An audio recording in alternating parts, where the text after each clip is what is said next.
নমস্কার বন্ধুরা, আমি নিশা রাই। নিশাস রেসিপি ডায়েরিতে আপনাদের সবাইকে স্বাগত। যারা মূলত ডায়েট করছেন আর হেলদি কোনো খাবারের সন্ধান করছেন, তাদের জন্য দুর্দান্ত স্বাদের একটা রেসিপি নিয়ে চলে এসেছি। এই রেসিপিটা ভীষণই দুর্দান্ত স্বাদের হয়ে থাকে আর অল্প সময়ে এই রেসিপিটা তৈরি করা সম্ভব। কোনো রকম চাল ডাল ভেজানোর ঝামেলা ছাড়াই আজ আমি কাঁচা ছোলা দিয়ে আপনাদের এই ডোসার রেসিপি তৈরি করে দেখাবো।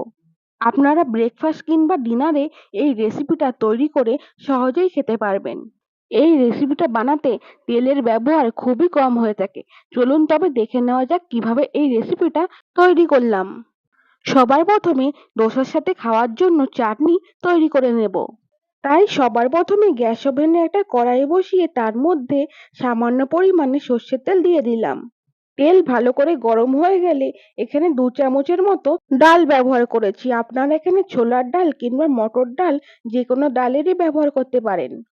এবারে মিডিয়াম ফ্লেমে রেখে ভালো করে নেড়েচেড়ে ডালগুলোকে ভেজে নেব।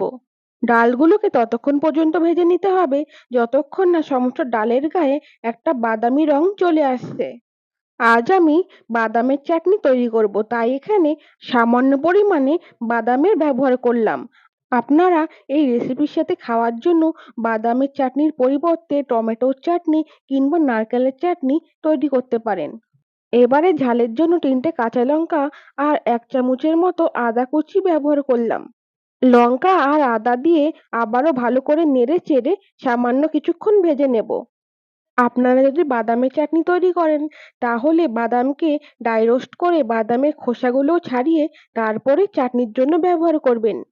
এবার আমি একটা সুন্দর ফ্লেভারের জন্য 3-4টে গ্রিন অরিগানো পাতা ব্যবহার করেছি। আপনারা এখানে ধনে পাতা কিংবা পুদিনা পাতার ব্যবহার করতে পারেন। ভালো করে ভেজে নেওয়া হয়ে গেছে। এবার চাটনি তৈরি করার পালা, তাই আমি মিক্সচার গ্রাইন্ডারে সমস্ত ভেজে নেওয়া বাদামগুলো নিয়ে নিলাম। সাথে সামান্য একটু লবণ আর সামান্য একটু চিনি ব্যবহার করেছি। চাটনি মিক্সচারে পেস্ট করার আগে অবশ্যই ভালো করে ঠান্ডা করে নেবেন আর বেশি জলের ব্যবহার করবেন না। আমি ভালো করে মিক্সচারে পেস্ট করে নিয়েছি। আপনারা এখন দেখে বুঝতেই পারছেন চাটনির কনসিস্টেন্সি ঠিক কিরকম হবে। এবার আমি একটা লেবুর অর্ধেক রস এই চাটনির মধ্যে ব্যবহার করেছি। আপনারা আপনাদের পছন্দ অনুযায়ী এই চাটনিতে টকের পরিমাণ ব্যবহার করবেন। এবারে তড়কা দেওয়ার পালা, তাই আমি একটা কড়াইয়ের মধ্যে সামান্য পরিমাণে সর্ষের তেল ব্যবহার করেছি। তেল ভালো করে গরম হয়ে গেলে এখানে দিয়ে দিলাম একটা শুকনো লঙ্কা। লঙ্কাটা ভালো করে ভাজা হয়ে গেলে এখানে ব্যবহার করেছি 1/2 চামচের মতো কালো সর্ষে। তারপর আমি এই তরকার মধ্যে ব্যবহার করেছি কারি পাতা। এই সাউথ ইন্ডিয়ান খাবারে কিন্তু কারি পাতা অবশ্যই ব্যবহার করবেন। কারি পাতা ব্যবহারের কারণে সুন্দর কিন্তু একটা গন্ধ বের হয়। চাটনির জন্য তড়কা একেবারে কমপ্লিট। এবার চাটনির সাথে এই তড়কাকে ভালো করে মিশিয়ে নেব। আপনারা চাটনি তৈরিতে অথবা তড়কা দেওয়ার সময় অবশ্যই সর্ষের তেলের ব্যবহার করবেন। যে কোনো স্পাইসি রান্নাতে সর্ষের তেল ব্যবহার করলে রেসিপির টেস্ট অনেক ভালো আসে। ডোসার সাথে খাওয়ার জন্য চাটনি একেবারে তৈরি হয়ে গেছে। এবারে ডোসাগুলো তৈরি করে নেওয়ার পালা, তাই আমি এখানে নিয়ে নিলাম ভেজানো কাঁচা ছোলা। ছোলাকে ওভারনাইট জলের মধ্যে ভিজিয়ে রাখবেন, তারপরে এই রেসিপির জন্য ব্যবহার করবেন। এই রেসিপির জন্য ছোলাগুলোকে ভালো করে পেস্ট করে নিতে হবে, তাই একটা মিক্সচারের মধ্যে আমি ছোলাগুলোকে নিয়ে নিলাম। সমস্ত ছোলাগুলোকে দুবারে আমি পেস্ট করে নেব, তাই অর্ধেক পরিমাণে ছোলা আমি মিক্সচার গ্রাইন্ডারে নিয়ে নিয়েছি। এবারে এখানে ব্যবহার করেছি 1/2 কাপের মতো সুজি। ঝালের জন্য নিয়েছি 4টে কাঁচা লঙ্কা আর নিয়েছি 1 টুকরো আদা। দিয়ে দিলাম স্বাদ মতো নুন। আর সবশেষে যেই জিনিসটা ব্যবহার করতে হবে সেটা হলো টক দই। আমি 150 গ্রাম ছোলার জন্য 100 গ্রামের মতো টক দই ব্যবহার করেছি।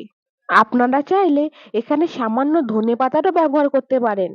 তারপরে সামান্য একটু জল দিয়ে সমস্ত কিছুকে ভালো করে পেস্ট করে নেব।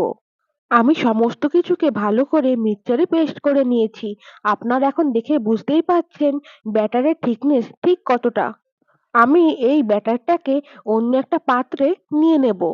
ব্যাটারের থিকনেস ঘন হওয়ায় আমি সামান্য একটু জল দিয়ে ঠিক এই রকমের থিকনেসের একটা ব্যাটার তৈরি করে নিলাম। বেশি জল দিয়ে একেবারে পাতলা করে ফেলবেন না, তাহলে কিন্তু ডোসা তৈরি হবে না। যেহেতু এখানে সুজি ব্যবহার করেছি, সুজিগুলো ভালো করে জল শোক করে নেওয়ার জন্য 10 থেকে 15 মিনিটের জন্য রেস্টে রেখে দেব। 15 মিনিট পর আমি এই ব্যাটারের মধ্যে সামান্য একটু বেকিং সোডা ব্যবহার করেছি। ডোসার ব্যাটারের মধ্যে সামান্য বেকিং সোডার ব্যবহার করলে ডোসা বেশ ক্রাঞ্চি হয়। এবারে ডোসাগুলো তৈরি করার জন্য আমি গ্যাস ওভেনে একটা তাওয়া বসিয়ে দিয়েছি। তাওয়াকে কিন্তু ভালো করে গরম করে নিতে হবে।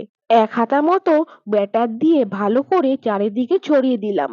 ডোসার ব্যাটারকে তাওয়ার চারিপাশে ভালো করে ছড়িয়ে পাতলা করে দিতে হবে। তাহলে ডোসা কাঁচা থাকবে না আর খুব তাড়াতাড়ি তৈরি হয়ে যাবে। এবারে সামান্য একটু তেল ভালো করে চারিদিকে ছড়িয়ে দিলাম। এই তেল ব্যবহারের কারণে ডোসা কিন্তু খুব সহজেই তাওয়া থেকে উঠে আসবে।